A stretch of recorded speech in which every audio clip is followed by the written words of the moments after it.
Sanbonani, next part, I've arrived at it. How you doing? How you doing? Babatlo rena ke lo sebetsa ko call center ntse ke na ke press a button in my ear.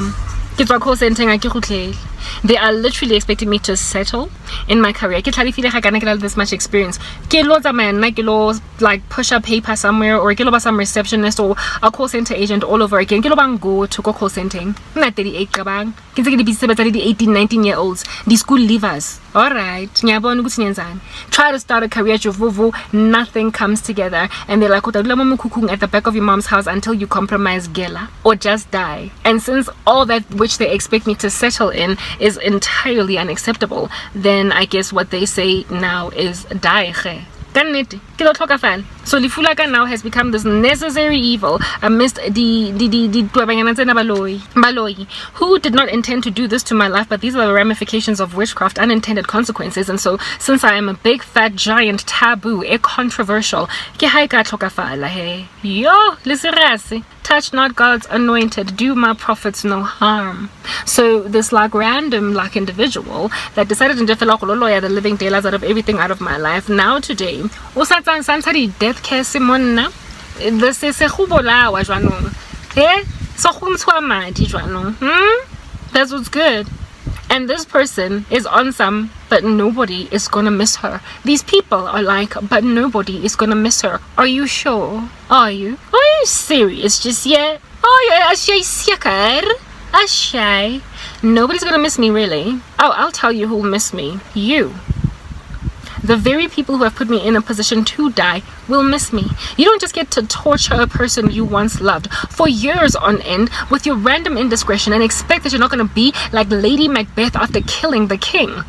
Like obsessively, compulsively washing the blood of the king off your hands despite it not being there because you're guilty until you plunge to your suicide from the guilt of killing a completely innocent person.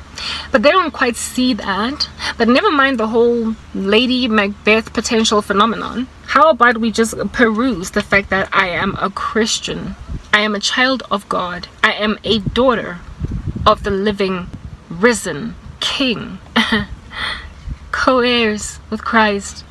And it is written that when you touch such individuals, much harm will befall you. Please do not neglect to recall what happened with Joseph. He was also just kind of left like a flapping fishy outside of the ocean. People waiting for him to just die, to code for the time to be called. And the dude lived so many more years after the coding date that he went on right ahead to become the Prime Minister of Egypt. God, two beautiful kids and a gorgeous wife, the first one of which he called Manasseh, for the Lord has helped him forget the pain of his father's household.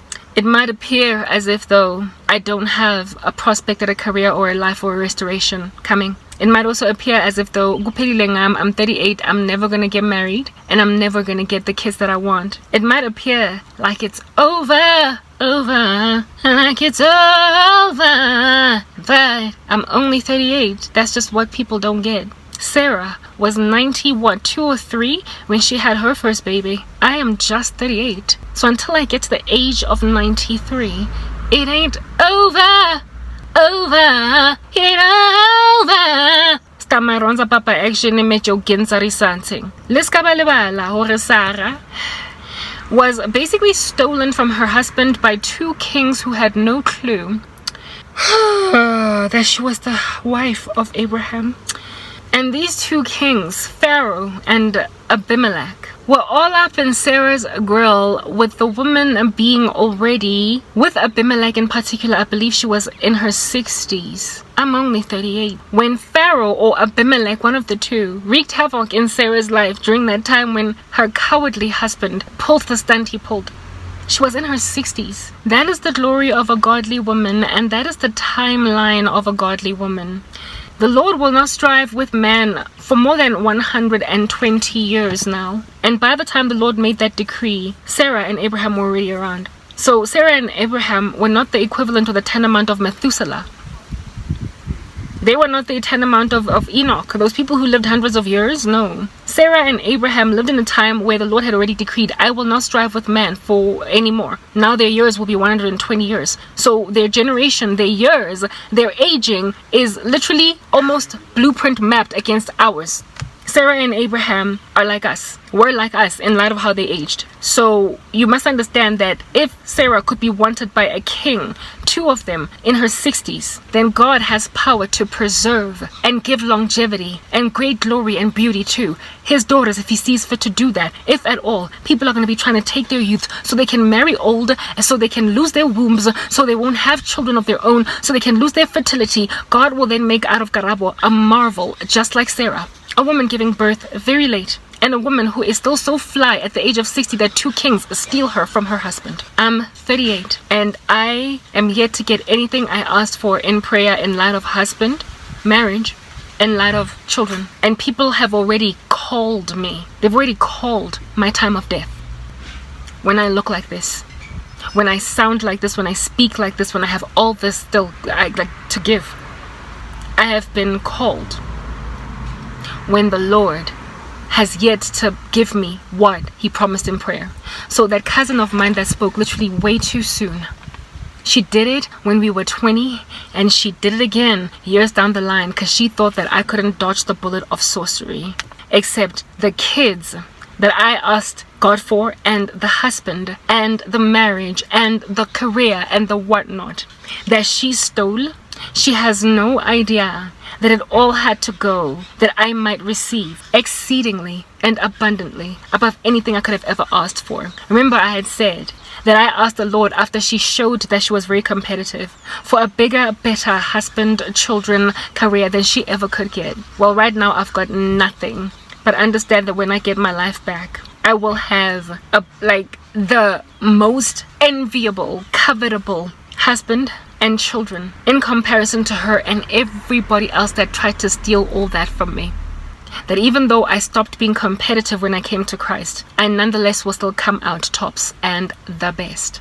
I will get the most loving, most cherishing, most handsome, most put together husband out of all of them.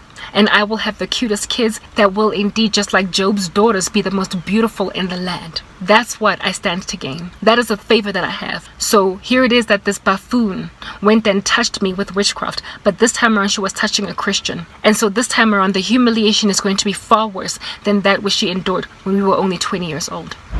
I came here to tell you that story because South Africa cut power and I had to get fresh air outside. In an environment where I am at, there is no ventilation, but I prospered to give my witness just so I could escape the temptation of wanting to kill myself, because I was ideating suicide before I came to do this video. But the Lord gave me a way out, for with every temptation he will always give us a way out, and he will never tempt us beyond that which we can endure. I've been languishing, but this is how I survive every day, and I am pushing because I understand that God provides perfectly, and I am yet to meet with my deliverance, and that's the reason why everybody's coming at me especially harder now. I'm close to my deliverance and they're close to their comeuppance. Touch not God's anointed, do his prophets no harm. It's gonna hurt you something bad if you try. Signing out in Christ's name, Krenke. Peace.